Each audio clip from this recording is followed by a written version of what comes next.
I am running away from home. I've had it.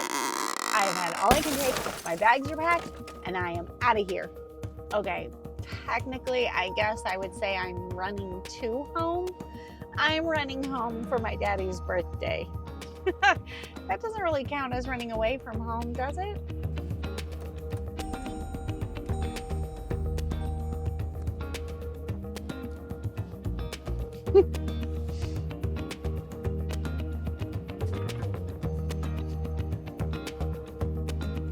Okay, I'm not really running away from home. I'm just running away from my responsibilities while I go visit my dad for his birthday.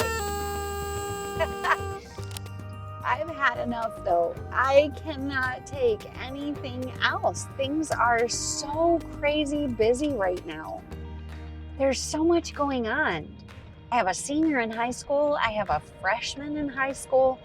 So we have all the chaos for both of those major years. And then we've got theater, basketball, driving lessons. What else? Oh my goodness. I made a whole list of things. And now that I'm actually driving, I can't think of one of them. Let's see. Theater. What do we have? Theater, basketball, first job, driving lessons, orthodontist.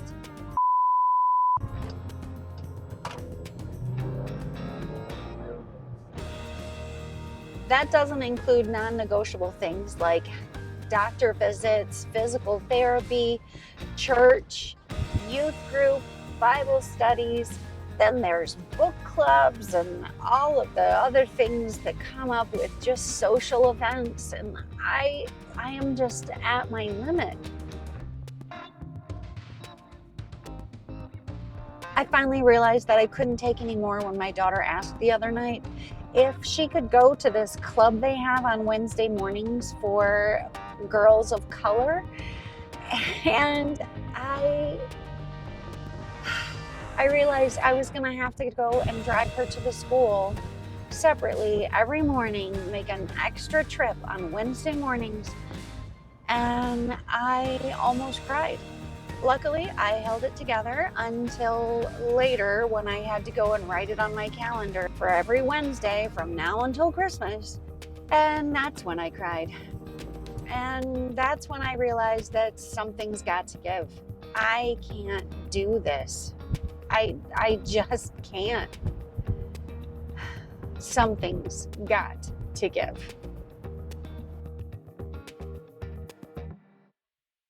So I'm finally in the car by myself on my way up north, and I have a little time to just breathe and think.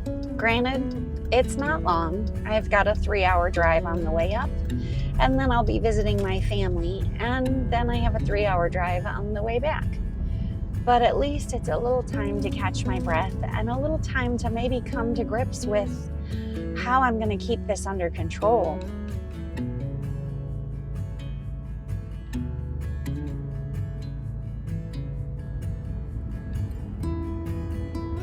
At church one day recently, somebody was telling me how much they admired me and that they couldn't figure out how on earth I managed to do everything. And to be honest, I don't know how I'm managing to do it all either.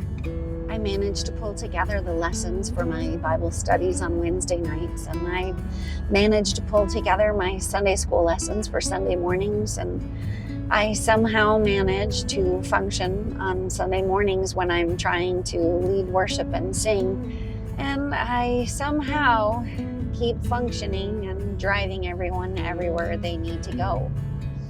But I don't know how I'm managing to keep it all going, and I've got to figure out a way.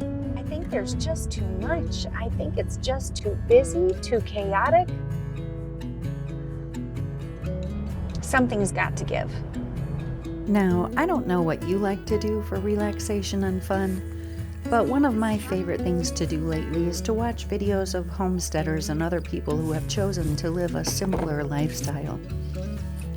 I love to see the beautiful scenery and appreciate the beauty of nature as they go about their day, gardening or working on their house or farm, choosing to live simply, choosing to celebrate life, choosing to be connected to the world around them.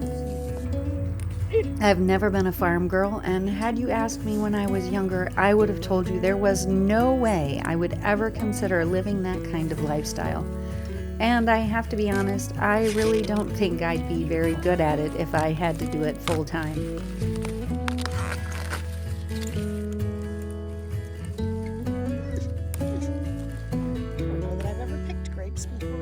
Why does the simple life seem so appealing? I think it's because we're all overloading on stress and chaos every single day. According to David Baum, the average adult spends 40% of their waking time worrying about things that will never happen, and 35% worrying about the past and things that can't be changed. If I do the math, that only leaves 25% of the day where we're not worrying about something. We're worried about bills and paychecks and taxes and schedules and neighbors and family. We run around trying to keep up with the latest trends, trying to pay off the credit card debt we rack up, and trying to keep everything balanced in our lives. We spend more time working and driving than we ever spend face to face with our loved ones. Goodness knows if breathing wasn't something God created us to do automatically, we'd probably have to pencil that in somewhere and then try to multitask just to get it done. Why is a simpler life so appealing? Because we're bombarded by stuff and information and consumerism 24/7. There's no break. There's no rest. There's no peace.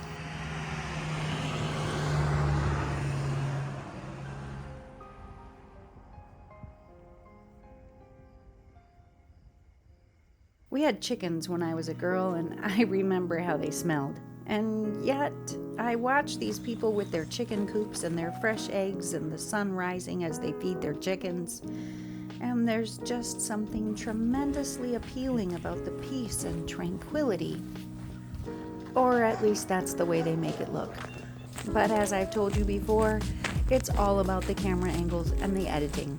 And until we get smell-o-vision, they don't even have to try to cover up the smell of the chicken coop.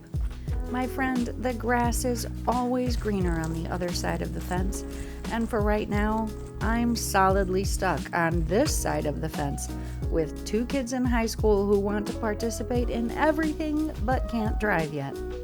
I'm stuck here with migraines and headaches and oodles of stress and anxiety, just trying to kick my depression back into high gear.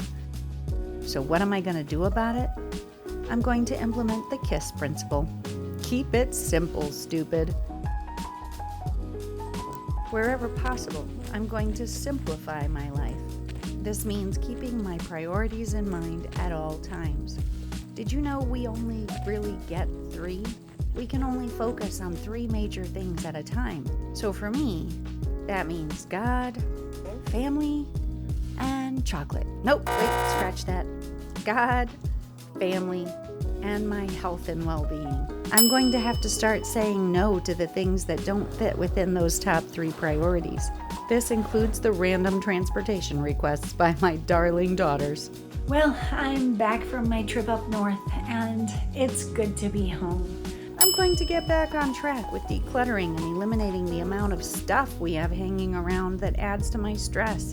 As I clean out and tidy up, our space becomes simpler and less stressful, leaving me with room to breathe and to think without having to run away from home. The last thing I need to make sure that I'm doing is to make sure that I am living in the now.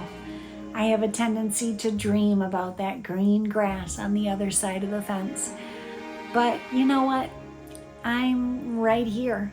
This is my time. This is where I'm at. And I've got to make sure that I squeeze every drop of joy out of it that I can. So I'm going to focus on my family and my friends and making sure that I don't allow the busyness of life or the chaos and the hurtful things that happen to steal my joy.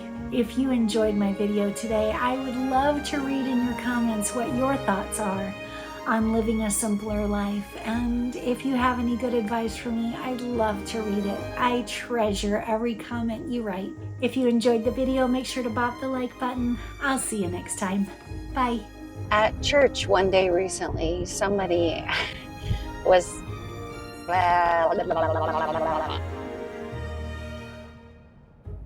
at church the other day. Someone was telling me how much they appreciated what I do and how they didn't know. Wow, I can't figure out how to say this. I've got to figure out what is wrong with my life and what is wrong with me.